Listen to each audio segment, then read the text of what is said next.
আপনি যদি একজন এইচএসসি পরীক্ষার্থী হয়ে থাকেন এবং আপনার যদি মনে হয় আপনি মডিফায়ার সম্পর্কে এখনও অনেক বেশি এক্সপেরিয়েন্স না, এবং যদি মনে হয় মডিফায়ার নিয়ে আপনি পরীক্ষার সময় উত্তর করতে যেয়ে অনেক সমস্যা ফিল করছেন, অথবা আপনার মনে হচ্ছে যে মডিফায়ারটা শেখা উচিত এই মুহূর্তে এসে, তাহলে আশা করা যায় আজকের ভিডিও লেসনটির মাধ্যমে আমি আপনাকে সেই সুন্দর একটি পথ দেখানোর চেষ্টা করব, যার মাধ্যমে আপনি আপনার পরীক্ষায় মডিফায়ার নিয়ে আর কখনো সমস্যায় পড়বেন না। তাহলে আজকের ক্লাসটি শুধুমাত্র তাদের জন্য যারা আমরা মডিফায়ার টপিক্সটা নিয়ে অনেক বেশি প্যানিকে থাকি এবং অনেক বেশি আমাদের দুর্বিষহ পরিস্থিতি তৈরি হয় পরীক্ষার সময়। সেই যে পরিস্থিতি থেকে মুক্তি পাওয়ার জন্য আজকের মূলত আমরা ক্লাসটি করতে যাচ্ছি। আজকের ক্লাসের মাধ্যমে আমরা চেষ্টা করব মোস্ট কমন 7 স্টেপস ফলো করে কিভাবে আমরা মডিফায়ার অ্যান্সার করতে পারি এবং মডিফায়ারের যে পুরো মার্কসটা পরীক্ষায় নিয়ে আসতে পারি, উঠে নিয়ে আসতে পারি। আজকে সেই বিষয়টা নিয়ে কথা বলবো, অর্থাৎ কি একটি ক্লাসের মাধ্যমে আপনারা জানতে পারবেন যে মডিফায়ারের যে টোটাল যে বিষয়, সেই বিষয়টা আপনাকে আমি বোঝানোর চেষ্টা করবো এবং আপনি পুরোটা বুঝতে পারবেন শতভাগ যদি আপনি ভিডিওটি শেষ পর্যন্ত দেখেন। দেখুন, খেয়াল করুন, এখন আমরা কথা না বলে আমরা একটু দেখার চেষ্টা করি। আমরা মডিফায়ারের যে 7টা স্টেপস এখানে লিখে রাখছি। Pre modify the noun, use an infinitive, use the positive, post modify the verb, intensifier, noun adjective এবং ডিটারমিনার। আমরা স্টেপ বাই স্টেপ একটি একটি করে আলোচনা করব, সুতরাং ভিডিওটি একটু লেন্থি হতে পারে, অবশ্যই শেষ পর্যন্ত দেখবেন। আশা করা যায় একটি ভিডিও দেখে আপনার মডিফায়ারের যে মার্কসটা, সেটি পুরো মার্কসটা আপনি উঠাই নিতে পারবেন। খেয়াল করে নেবেন আপনি। আমি একটি example, pre modify the noun. আচ্ছা, এখানে দুইটা ওয়ার্ড আছে, প্রি এবং পোস্ট। প্রি এবং পোস্ট, প্রি অর্থ হচ্ছে পূর্বে, পোস্ট অর্থ হচ্ছে পরে। আপনাকে যদি বলে প্রি মডিফাই, তাহলে অর্থাৎ কি যে ওয়ার্ড থাকবে ওই ওয়ার্ডের পূর্বে আপনাকে মডিফায়ার ইউজ করতে হবে। যদি বলা হয় পোস্ট মডিফায়ার, তাহলে আপনাকে মনে রাখতে হবে যে পোস্ট অর্থ হচ্ছে পরে, অর্থাৎ কি পরে, ওই ওয়ার্ডের পরে আপনাকে একটা ওয়ার্ড ইউজ করতে হবে যে ওয়ার্ডটা ওই ওয়ার্ডকে মডিফাই করবে। বুঝতে পারছেন কিনা? দেখুন, খেয়াল করুন আপনারা, প্রি অর্থ হচ্ছে পূর্বে, পোস্ট অর্থ হচ্ছে পরে। একটা এক্সাম্পল লিখলাম আপনারা, কাজী নজরুল ইসলাম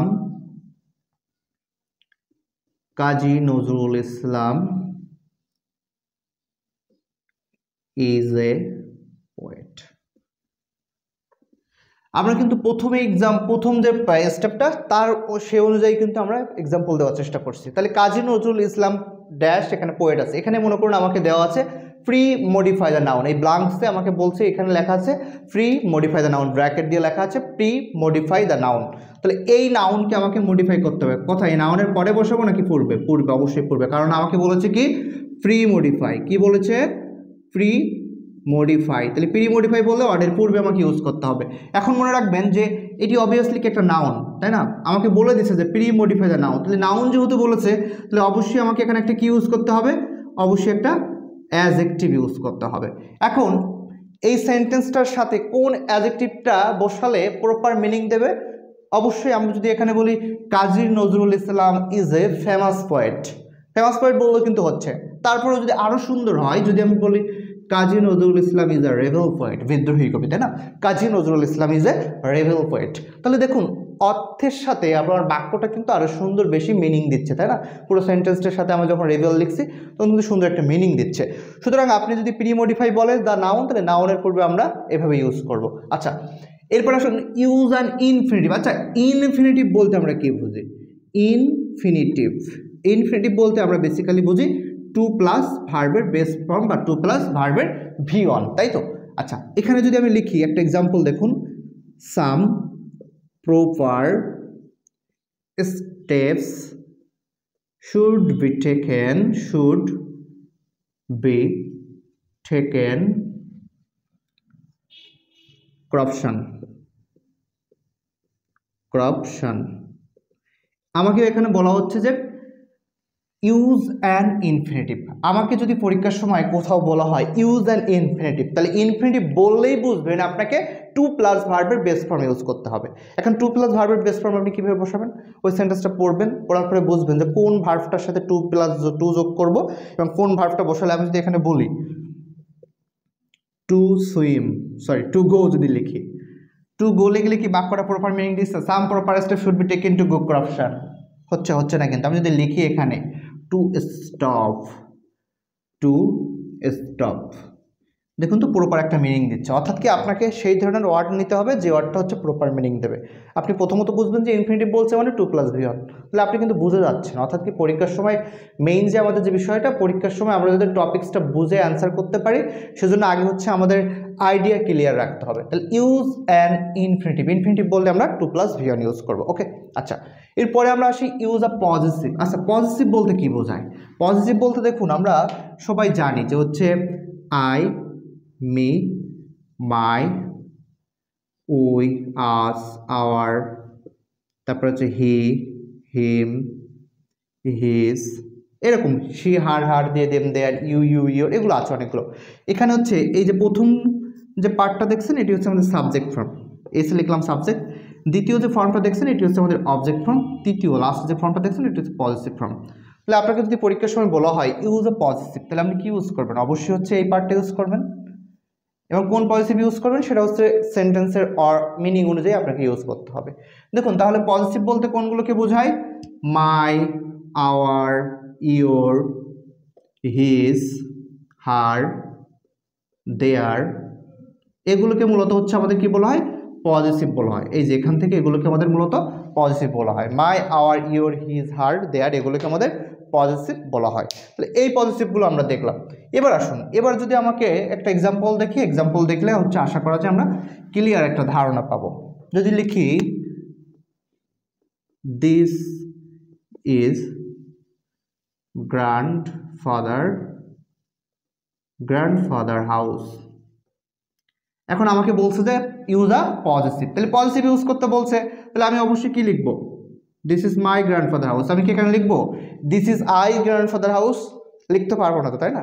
this is I grandfather house যদি লিখি তাহলে বাক্যটা কিন্তু ইনকারেক্ট, কারণ আমাকে তো বলে দিচ্ছে অলরেডি যে use a positive, positive use করতে বলে আমাকে সেই পজিটিভটাই লিখতে হবে। ওকে, আচ্ছা তাহলে আমরা তিনটা পার্ট দেখলাম অলরেডি, দিয়ে হচ্ছে pre modify the noun, use an infinitive, use a positive. এবার দেখবো পোস্ট মডিফাই, দেখছেন তো পোস্ট লেখা আছে, পোস্ট মডিফাই দ্য ভার্ব। আমি যদি এখানে লিখি হি রানস, এবার এখানে ফুল স্টপ দেওয়া দিলাম।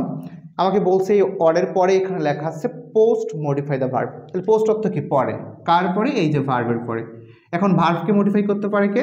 অ্যাডভার্ব, তাই না? তাহলে এখানে আমি যদি লিখি হি রানস কুইকলি অথবা হি রানস স্লোলি, যে কোনো আপনি লিখতে পারেন অর্ডার সেন্টেন্স অনুযায়ী।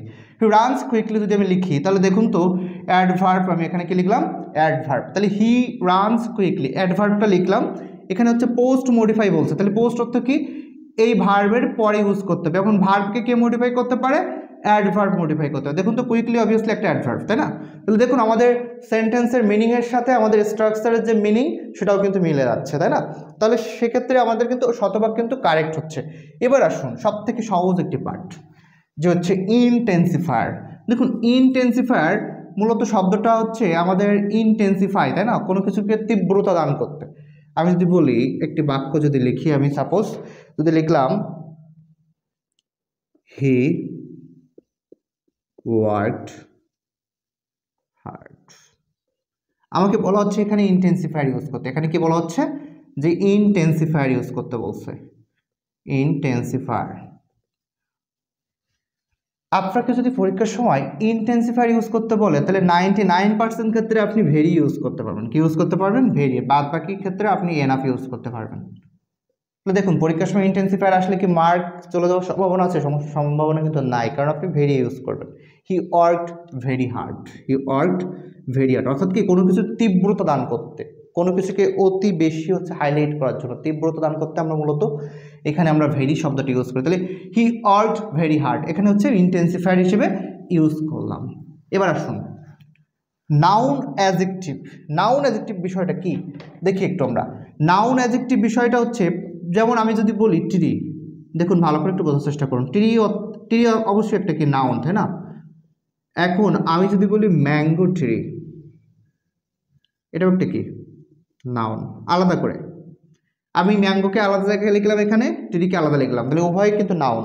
কিন্তু যখন আমি বলছি ট্রি তখন শুধু আমরা সব গাছগুলোকে বোঝাচ্ছি। যখন বলছি ম্যাঙ্গো ট্রি তখন দেখুন আমরা একটি একজাতীয় গাছকে কিন্তু বোঝাচ্ছি। তাহলে অবভিয়াসলি মনে রাখবেন পাশাপাশি যখন দুইটা নাউন বসবে, কি বললাম? পাশাপাশি যখন দুইটা নাউন বসবে তখন একটি আরেকটির অ্যাডজেক্টিভ হয়ে যাবে। তাহলে অবশ্যই কি ম্যাঙ্গোটা হচ্ছে অ্যাডজেক্টিভ হিসেবে কাজ করছে কিনা, কারণ হচ্ছে এতক্ষণ যাবৎ সে শুধু একা গাছ এক জাতীয় সকল প্রজাতির গাছকে বোঝাচ্ছিল, কিন্তু এখন শুধুমাত্র এক প্রজাতির গাছকে কিন্তু সে বোঝাচ্ছে। অর্থাৎ কি ম্যাঙ্গোটা যখন আমরা বসিয়েছি তখন কিন্তু আলাদা একটি প্রজাতির গাছকে কিন্তু বোঝাচ্ছি, তাই না? তাহলে আপনাকে যদি পরীক্ষার সময় নাউন অ্যাডজেক্টিভ ইউজ করতে বলে, নাউন অ্যাডজেক্টিভ ইউজ করতে বললে আপনাকে চিন্তা করতে হবে দুইটা নাউন নিয়ে। কি বললাম? দুইটা নাউন নিয়ে আপনাকে চিন্তা করতে হবে, ঠিক আছে? আমি যদি এখানে লিখি একটা বাক্য, যদি লিখি at the beginning of his career he is a, এখানে fill in the blanks আছে, দিয়ে বলা হলো যে আপনাকে নাউন অ্যাডজেক্টিভ ইউজ করতে বলছে। এখানে আপনাকে কি ইউজ করতে বলছে? Noun adjective. তাহলে আপনি কি ইউজ করবেন? আপনি জানেন তো যে নাউন অ্যাডজেক্টিভ বলছে মানে আমাকে দুইটা নাউন নিয়ে চিন্তা করতে হবে। তাহলে আমি যদি বলি সে তার জীবনের শুরু থেকে একজন কি ছিল? শিক্ষক ছিল।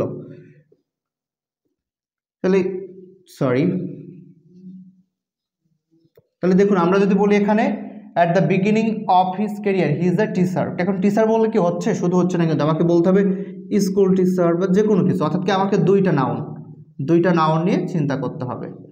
দেখবেন যে পাশাপাশি দুইটা নাউন বসলে যখন বলছি স্কুল টিচার তখন কিন্তু নির্দিষ্ট করে বোঝাচ্ছি একটা বিষয়কে, তাই না? আর যখন শুধু টিচার বলছি তখন কিন্তু একটি টোটাল ওভারঅল বিষয়কে বোঝাচ্ছি।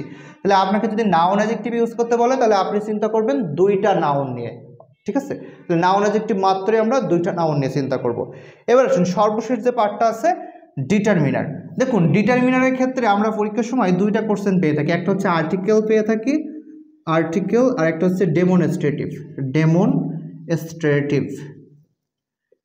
আর্টিকেল এবং ডেমনস্ট্রেটিভ। আর্টিকেল বলতে আমরা কাদেরকে বুঝি? এ, অ্যান এবং হচ্ছে দি। আর ডেমনস্ট্রেটিভ বলতে কাদেরকে বুঝি? যেমন আমি লিখছি this, that, those, some, this, that, those, some, তাই না? আমরা তাহলে আর্টিকেল বলতে বুঝলাম হচ্ছে ডেমনস্ট্রেটিভ এবং আর্টিকেল নিজেই ডিটারমিনার, ডেমনস্ট্রেটিভ ডিটারমিনার। তাহলে হচ্ছে আমাকে পরীক্ষার সময় যদি বলে ইউজ এ ডিটারমিনার, তাহলে আপনাকে যদি সেক্ষেত্রে আপনাকে আর্টিকেল অথবা ডেমনস্ট্রেটিভ ইউজ করতে হবে। আর আপনাকে যদি নির্দিষ্ট করে বলে দেয় ইউজ আর্টিকেল, তাহলে আপনি আর্টিকেল ইউজ করবেন, যদি বলে ডেমনস্ট্রেটিভ তাহলে আপনি এগুলো ইউজ করবেন। ওকে, আচ্ছা, যেমন আমরা একটা লিখি, বাক্য লিখলাম হি has dash qualities,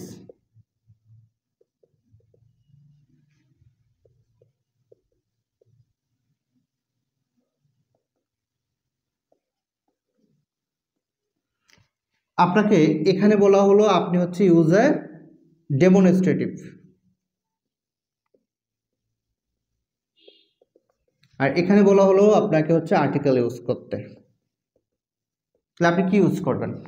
demonstrative use করতে বলছে, তাহলে আমি যদি বলি he has some qualities from the childhood. দেখুন ডেমনস্ট্রেটিভের ক্ষেত্রে আমরা এগুলো সাম, দিস, দ্যাট, দোস ইউজ করলাম, আর আর্টিকেল বললে আমরা এ এন্ড দি থেকে যেটি প্রপার মিনিং দেবে আমরা সেটা ব্যবহার করব। তাহলে আজকের ক্লাসের মধ্য দিয়ে এতক্ষণ যাবত আমরা যা দেখলাম এগুলো হচ্ছে মূলত আমাদের ক্লাসের প্যাটার্ন, এবং আমরা ঠিক এইভাবেই আমরা আমাদের শিক্ষার্থীদের অফলাইনেও ক্লাস নিয়ে থাকি এবং হচ্ছে অনলাইনেও এই ক্লাসগুলো প্রোভাইড করে থাকি, যাতে করে তারা কোনো সমস্যায় পড়লে যাতে আমাদের অনলাইন ক্লাসগুলো দেখিয়ে যাতে তারা বাসায় যাতে পুরো সেই বিষয়টা ক্লিয়ার ধারণা পায় সেটি আমরা করে থাকি। তাহলে দেখুন আমরা মূলত হচ্ছে আজকে যে বিষয়টা দেখলাম যে pre modify the noun, use an infinitive, use a positive, post modify the verb, intensifier, noun adjective এবং হচ্ছে ডিটারমিনার, এই 7টা স্টেপসের মাধ্যমে আমরা আজকে টোটাল যে মডিফায়ারের যে বিষয়টা সামারাইজ করার চেষ্টা করলাম। অর্থাৎ কি এর বাইরেও কিছু এক্সেপশনাল রুলস আছে, কিন্তু আমরা সেদিকে যাব না, কারণ হচ্ছে পরীক্ষার সময় আমাকে কিন্তু 100% ইফোর্ট দেওয়া সম্ভব না। মনে রাখবেন পরীক্ষার সময় আপনি যত % ইফোর্ট দিতে চাবেন ততটুকু পারবেন না, কারণ হচ্ছে আপনার ব্রেন ততটুকু সক্ষমতা নেবে না, কারণ হচ্ছে পরীক্ষার সময় কিন্তু আমরা টোটাল যা পড়ে যায় তা কিন্তু সব মনে রাখতে পারি না। ঠিক একইভাবে আমরা এই 7টা স্টেপ যদি ফলো করতে পারি তাহলে আশা করা যায় যে পরীক্ষার সময় এই সহজভাবে আমরা যে কোনো কোশ্চেন আপাতত অ্যান্সার করতে পারবো। এবং মনে রাখবেন যে এই 7টা স্ট্রাকচারের মাধ্যমে অথবা 7টা স্টেপসের মাধ্যমে আমরা 90% যে মডিফায়ার পুরোটাই আমরা কাভার করতে পারবো, আর 2-1টা এক্সেপশনাল থাকবে সেগুলো বাইরের ব্যাপার। তাহলে যাই হোক আজকের ভিডিও লেসনটির মাধ্যমে আপনাদেরকে আমরা মডিফায়ার সম্পর্কে জানালাম, এবং পরবর্তীতে ঠিক এইভাবে আমরা টপিকস ওয়াইজ পুরো ক্লাসগুলো আপলোড করার চেষ্টা করবো, এবং সবাই পাশে থাকবেন, সাথে রাখবেন। Thank you very much for watching this lesson. Stay safe.